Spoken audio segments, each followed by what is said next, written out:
Hello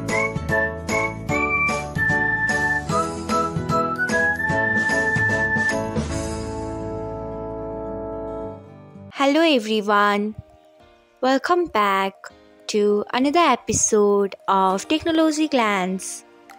Today, in this video, I'm going to guide you through how you can disable people to download your reels on Instagram.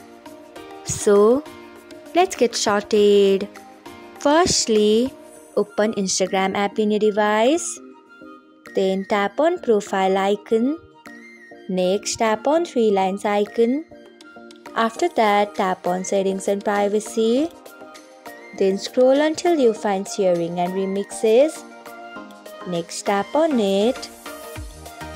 Then scroll until you find allow people to download your reels. Then turn off it by tapping on it. Next, tap on turn off. So, this is how you can disable people to download your reels on Instagram. Thanks for watching. If you found this guide helpful, we would love it if you hit the thumbs up button below.